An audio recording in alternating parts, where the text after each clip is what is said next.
আজ কোচবিহারে অভিষেক বন্দ্যোপাধ্যায় সরাসরি চোখ রাখবো। ফল নয়, রাস্তায় যেভাবে মানুষ আশীর্বাদ কৃতজ্ঞতায় আমাকে আবদ্ধ করেছে, আমি এই মাটির কাছে, এই জেলার কাছে চিরঋণী। আমি ধন্যবাদ জানাই কুচবিহারের প্রত্যেকটা মায়েদের, ভাইদের, সহকর্মী, বয়োজ্যেষ্ঠ, আমার অগ্রজরা যারা এসছেন এই সভা, যারা শুনছেন সমাজ মাধ্যমে, গণমাধ্যমে।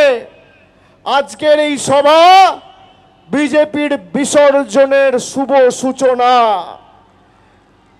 বাংলার উপর যারা ধারাবাহিক হামলা করে বাংলার মানুষকে নিপীড়িত করে রাখার চেষ্টা করেছিল, বাংলার মানুষ আজ সিদ্ধান্ত নিয়েছে যে ভাষায় ভারতীয় জনতা পার্টির বহিরাগত জমিদাররা বোঝে, তাদেরকে সেই ভাষায় জবাব দিতে আগামী দিন মানুষ প্রস্তুত।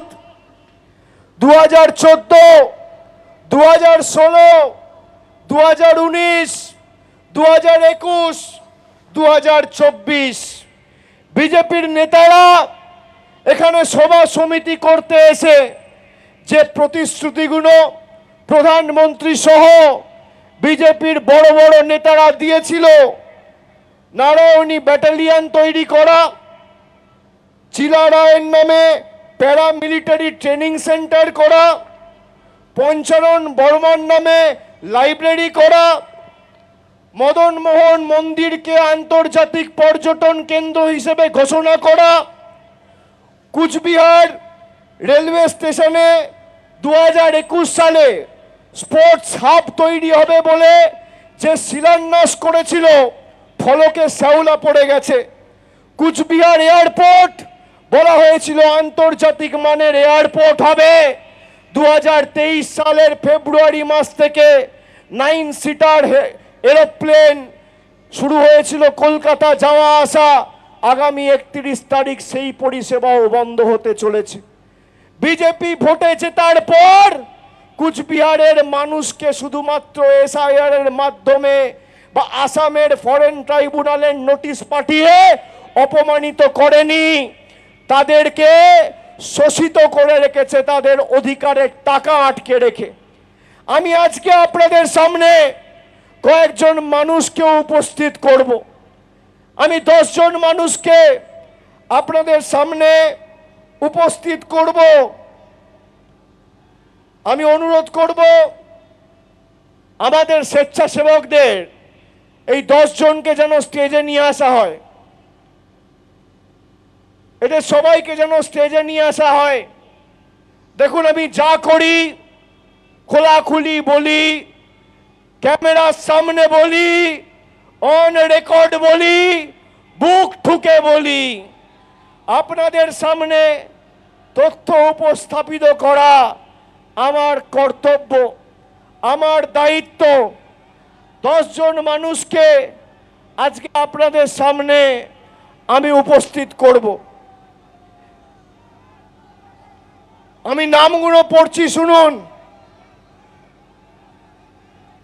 অশ্বিনী অধিকারী, শিবানী অধিকারী, কাজিমা খাতুন, আলিমান বেওয়া, মুকুল দেব কর্মকার, মুর্শিদ আলম, আবুজার মিয়া, আজিজর রহমান, তপন বর্মন।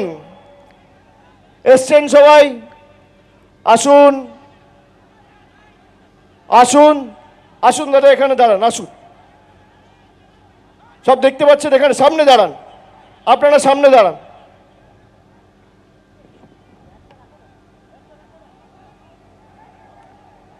দেখতে পাচ্ছেন?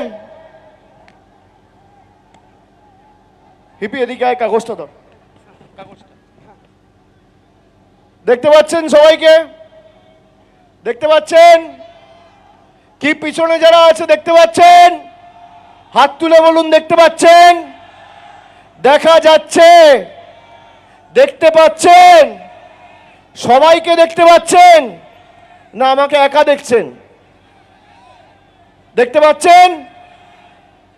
আমার সাথে 10 জন রয়েছে, সবাই কুচবিহার জেলার মানুষ। এই মাটিতে জন্মেছে, বড় হয়েছে, এই মাটিকে পদে পদে সমৃদ্ধ করেছে, এই 10 জনকে বিজেপির দালাল ইলেকশন কমিশন আর মুখ্য নির্বাচন কমিশনার জ্ঞানেশ কুমার মৃত বলে ঘোষণা করেছে। এই 10 জন মানুষকে এদের ভোটার লিস্ট থেকে নাম কেটে দেওয়া হয়েছে, বলেছে এদের কোনো অস্তিত্ব নেই, এরা মৃত। আমার পাশে যারা আছে তাদেরকে কি মৃত মনে হচ্ছে? কি কুচবিহারের ভাইয়েরা জবাব দেবেন না?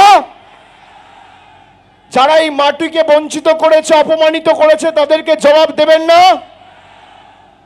আমার হাত ধরে যে মাসিমা দাঁড়িয়ে আছে, কত কষ্ট, তাও আমাদের সবাই এসছে। মানুষকে কোনোদিন সম্মানিত করতে পারেনি, কোনোদিন শান্তিতে থাকতে দেয়নি, বাড়তি 4টে উপকার করেনি।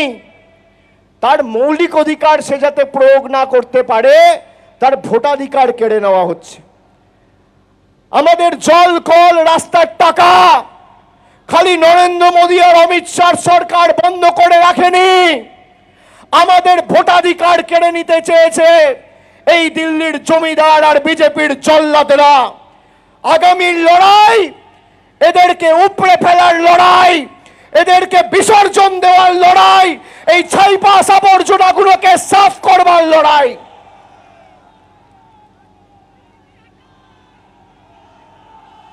রক্ত গরম হয় এসব দেখে? রক্ত গরম হয়? বিজেপির নেতারা যারা এতদিন কুচবিহারে ছিল, 2021 থেকে 2026, 2021 সালে 7 জন বিধায়ককে জিতিয়েছিলেন, পরবর্তীকালে দিনহাটা উপনির্বাচনে তৃণমূল জেতে। আজকে স্কোর কি? 9টার মধ্যে 3টে তৃণমূল আর 6টা বিজেপি। বিজেপিকে যত জেতাবেন আপনার অধিকার থেকে আপনি বঞ্চিত থাকবেন। আর তৃণমূল যতদিন ছিল, সাধারণ মানুষের উপর চোখ তুলে বিজেপির নেতারা তাকানোর দুঃসাহস দেখায়নি দিল্লি থেকে হোক বা মধ্যপ্রদেশ থেকে। এবিপি আনন্দ, এগিয়ে থাকে, এগিয়ে রাখে।